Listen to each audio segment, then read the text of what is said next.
नमस्कार दोस्तों, आप देखने लगे हैं हरियाणा डेली पोस्ट और मैं अंकुर ग्रोवर नरवाना। जैसे कि आप सबको पता है 3 बार की जो वार्तालाप है किसानों के साथ है जो सरकार की हो गई है और तीसरी मुलाकात है जो बात चली है वो भी है मतलब असफल ही रही है। लेकिन सरकार ने टाइम मांगा है और किसानों ने भी टाइम दिया है और इस वजह से जो 2 दिन है जो शांतिपूर्ण ढंग से है जो वो बॉर्डर पे ही रहेंगे। तो ऐसे में जो आज 16 फरवरी और संपूर्ण भारत बंद का भी ऐलान था और हमने वो विजुअल भी देखे जहाँ जहाँ पर इसका जो असर पड़ा है। लेकिन नरवाना की हम बात करें तो नरवाना के हमने जो व्यापारियों से बात की तो उन्होंने कहा है कि असर पड़ा है और 2 दिन से पड़ रहा है और आज कुछ ज़्यादा ही है, क्योंकि जो व्यापारी है सामान खरीदने उनके पास कोई नहीं आ रहा है। तो ऐसे में जो नेहरू पार्क है नरवाना का, वहाँ पर भी है जो तमाम जो संगठन है, चाहे वो BQ हो चाहे संयुक्त किसान मोर्चा हो। तो हमारे साथ जुड़े हैं जोगिंदर नैन जी हैं और मास्टर बलबीर जी और तमाम आगू नेता हैं। उनसे भी बात करेंगे कि आज को लेकर इनकी क्या स्ट्रैटेजी है, भारत बंद को ये कैसे देखते हैं, कैसे इम्प्लीमेंट है जो किया जा रहा है। सर नमस्कार। नमस्कार, आपके सभी चैनलों को भारतीय किसान यूनियन परिवार और संयुक्त किसान मोर्चा हरियाणा की तरफ से नमस्कार जी। सर तीसरी वार्तालाप हुई है और असफल ही जो कहा जा रहा है, लेकिन सरकार की तरफ से कहा जा रहा है कि सही वार्तालाप हुई है, टाइम मांगा गया है। और इधर से किसानों का जो जैसे अखिल भारतीय किसान सभा हो या फिर संयुक्त भारतीय किसान हो, आज भारत का आज बंद का ऐलान था, कहीं कहीं देखने को मिला। लेकिन नरवाना में आप कैसे इम्प्लीमेंट करेंगे सर? नहीं, कहीं कहीं देखने को नहीं कहूँगा मैं। आज संयुक्त किसान मोर्चा की तरफ से एक आह्वान किया गया था पूरे देश के अंदर जी कि आने वाली 16 फरवरी 2024 को पूर्ण रूप से भारत ग्रामीण बंद रहेगा।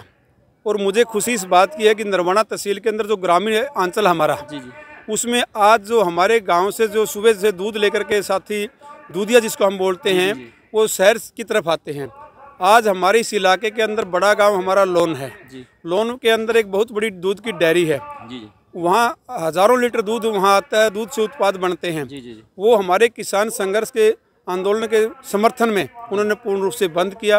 और जो दूधिया लोग हमारे इस ग्राम से इलाके से ग्रामीण अंचल से आते हैं वो सभी ने अपने ड्राम आज सुबह से मुंदे रखे हुए हैं। कोई भी दूधिया भाई हमारा यहाँ नहीं पहुँचा है।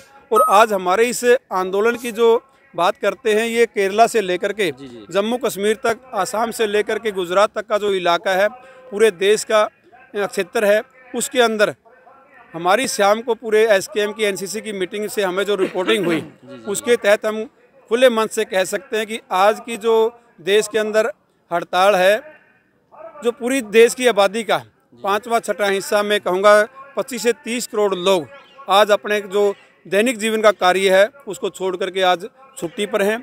और हरियाणवी भाषा में कहें तो आज किसान की अमावस्या है। आज अपने किसान ने पूर्ण रूप से अपना खेती का काम बंद किया हुआ है। और सरकार के लोगों के द्वारा जो आपने कहा कि वार्तालाप चली हुई है, सरकार का वार्तालाप करने का काम होता है, वो डिले करना चाहती है। हम फिर भी कहते हैं कि हम वार्तालाप से ना 13 महीने कभी पहले भागे थे ना आगे भागेंगे। वार्तालाप हम जारी रखेंगे और जो हमारे संयुक्त किसान मोर्चा की तरफ से जो आगामी प्रोग्राम होंगे हम उनकी भी तैयारी अपने ग्रामीण स्तर पर, ग्रामीण क्षेत्र में बराबर से अपने तरीके से वो भी जारी रखेंगे।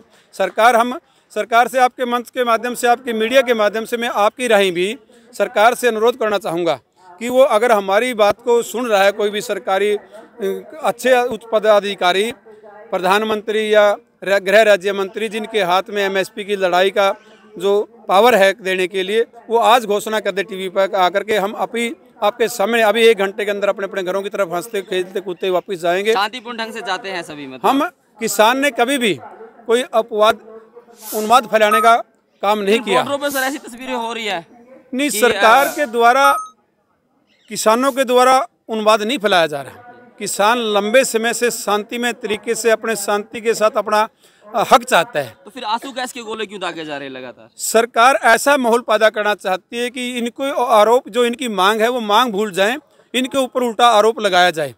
हमारे को सरकार ऐसा दिखाना चाहती है हरियाणा के जींद जिले के खासकर लोगों को कि ये किसी दूसरे प्रदेश के, दूसरे देश के लोग हों।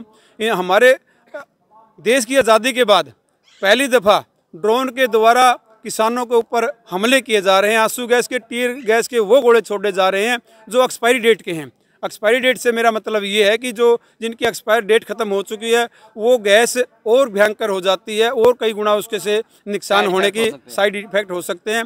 इस तरह का माहौल किसानों के द्वारा पैदा नहीं किया गया, सरकार के द्वारा पैदा किया जा रहा है। अवरोध किसानों के द्वारा कहीं भी नहीं किया गया। हमने तो अपील करने के लिए गए थे कि हमारा जो नरवाना क्षेत्र के अंदर, मेरे अपने इलाके के अंदर ये जो समस्या सरकार के द्वारा पैदा की जा रही है, हमारे ग्रामीण अंचल के या पूरे देश के जो बच्चे हैं उन बच्चों के एग्ज़ाम अब शुरू हैं। जी, बोर्ड के एग्जाम शुरू हो चुके हैं।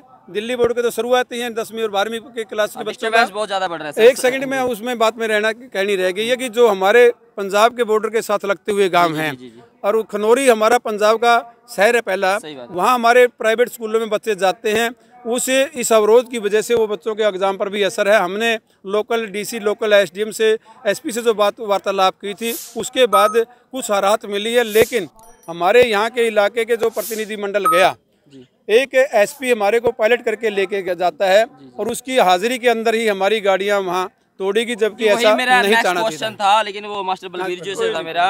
सर, जींद का जो प्रशासन है, चाहे वो एसपी साहब हो, कैसा रवैया है जो किसानों के साथ? क्योंकि हमने सुनने में आया कि गाड़ियाँ तोड़ दी गई। सर, आप सबकी ये जैसा आपने सुना है, उसका जवाब देने से पहले मैं आपके चैनल का और आपके दर्शकों का बहुत आभार व्यक्त करता हूं, क्योंकि प्रदेश में, देश में और दुनिया में आपके माध्यम से ये हमारी खबर जारी है।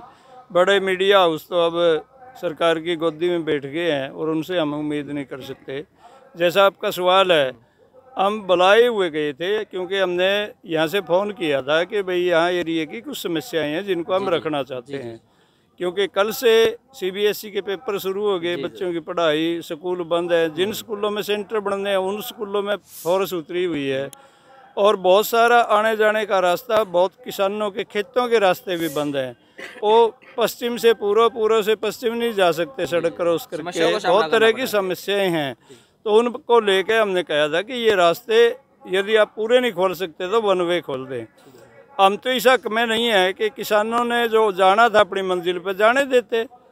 वो अपनी बात प्रधानमंत्री के सामने रखना चाहते हैं और मुद्दे उनसे हल होने हैं, आज हो चाहे कल हो। एमएसपी का बड़ा मुद्दा है, कोई मंत्री संतरी या छोटा मोटा आदमी फैसला नहीं ले सकता। टाइम मांगा सरकार ने फिर दोबारा। हाँ, टाइम मांगे 18 तक का, ये परसों फिर 18 हो जाएगी, कोई ऐसी बात नहीं है। हम इंतजार कर लेते हैं, सब्र है हमारे अंदर, अनुशासन है। तो आप और जो से गए थे, गाड़ियाँ क्यों बिल्कुल शांतिपूर्ण ढंग से गए, लेकिन वहाँ पर जो रैपिड एक्शन फोर्स के लोग आए, हम तो आगे बातचीत कर रहे थे, तो उन्होंने पीछे से नरवाना से ही फोर्स गई थी और जाने के फौरन बाद वहाँ हु अल्लाह करते हुए और कुछ लोगों पर ये जो अपने प्लास्टिक की फायरें होती हैं वो भी गोलियां भी चलाई गई और भगदड़ होगी। वहाँ भगदड़ के बाद जो साधन खड़े थे उन पर बहुत ज़्यादा तोड़ फोड़ करी, जिनमें हमारे भी थे, और वहाँ सैकड़ों साधन डैमेज हुए हैं। तो एक तो ये तो भड़काने वाली पोजीशन होगी, ये शांति बनाने वाली नहीं है सरकार। बिल्कुल, ये दूरा चरित्र है। खट्टर साहब का एक बयान आ रहा है जो चल रहा है मीडिया पे कि ऐसे तो मैं मानूंगा नहीं, जो हरियाणा में कहावत जो रेफरेंस दिया वो नहीं मानना तो हम मनाना जानते हैं।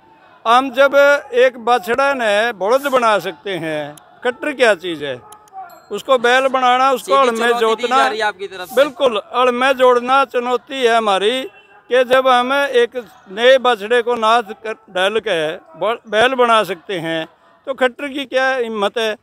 तो नेक्स्ट प्लान क्या है सर अब यहाँ से? जो अब ये नेक्स्ट हमारा ये है कि यहाँ से हम मार्च करते हुए बस स्टैंड जाएंगे और बस स्टैंड के सामने फिर जो ये दिल्ली पटियाला रोड है, इस रोड पे बैठेंगे 3 बजे तक, और यहाँ से अनुशासित ढंग से नहीं आने देना जाएगा। बिल्कुल सड़क पे इतने टाइम तक हम 2 घंटे 3 बजे तक रोड जाम होगा। बस स्टैंड के अंदर आना जाना वो बंद होगा, पहले से ही बंद है। हमारे टोटल कर्मचारी हड़ताल पर हैं। ठीक है सर। और बाजार में आप देख रहे हैं हलचल, यहाँ लोग नहीं आए, हाँ गांव से लोग नहीं आए, और यही हमारी अपील थी। इसी को आप ग्रामीण भारत बंद कहते हैं, ना बेचने आया कोई, ना खरीदने आया। ठीक है सर। सर, कितने तमाम संगठन यहाँ पर जुड़े हुए हैं जिन्होंने समर्थन किया? सर, आज तो हम ये नहीं कह सकते कौन संगठन हमारे साथ नहीं है। सरकार के द्वारा जो पीड़ित वर्ग हैं वो सभी के सभी आज हमारे साथ, टोटली नरवाना के नहीं कहूँ, पूरे देश का किसान संगठनों के अलावा जितने भी स्टूडेंट्स विंग भी है सर। स्टूडेंट्स ने तो बहुत कमाल के कार्यक्रम हमारे सामने प्रस्तुत किए हैं। उनकी जो अभिव्यक्ति थी वो हमारे दिल को छूने वाली अभिव्यक्ति थी। उनके द्वारा जो प्रोग्राम किए गए हैं वो हर ग्रामीण अंचल से दबिश जो सरकार के द्वारा दी गई उनको अभिव्यक्ति के द्वारा प्रस्तुत किया गया। बजे जो प्रोटेस्ट स्टार्ट होगा सर? अभी हम आपके यहाँ से फारिग होने के बाद अभी यहाँ से चलते हैं और विधिवत तरीके से जाएंगे, हम लाइन के द्वारा जाएंगे, बिल्कुल शांतिमय तरीके से जाएंगे। हमारी तरफ से कोई बिल्कुल भी कोई ऐसा काम नहीं किया जाएगा जिससे भाई आमजन को, सरकार को कोई आपत्ति हो। ठीक है सर। तो ये थे हमारे साथ संयुक्त किसान मोर्चा के और जो तमाम जितने भी है जो संगठन है उनके जो आगू नेता, और कहा है कि इन्होंने कि अब जो थोड़ी देर यानी कि 1 बजे के बाद है जो प्रोटेस्ट है जो यहाँ से नेहरू पार्क से है जो निकलता हुआ है जो बस स्टैंड पे पहुँचेगा, और जो 3 बजे तक रोड जाम किया जाएगा, बस स्टैंड को भी है जो बंद किया जाएगा। और मैं एक और बात बता देता हूँ, आज जो टोल प्लाजे भी है वो भी है जो काफ़ी टाइम के लिए है जो बंद रहेंगे, शायद वो बंद होना भी स्टार्ट हो चुके हैं। फिलहाल यहाँ पर तमाम सभी संगठन है, चाहे वो स्टूडेंट्स विंग हो या फिर KYS हो, तमाम सभी प्रकार के है जो संगठनों ने ऐसा समर्थन दिया है, और इस समर्थन का अब आप देखेंगे आगाज है जो कुछ देर बाद है जो सड़कों पर आपको दिखाई देगा। और भारत बंद का जो फ़र्क है जो हमने बाज़ार में है जो देखा है, व्यापारियों से हमने जब बात की तो उन्होंने कहा है कि असर बहुत बड़ा है, छुट-मुट जो कोई ग्राहक है जो मार्केट में आ रहा है। तस्वीरों को शेयर जरूर कीजिएगा।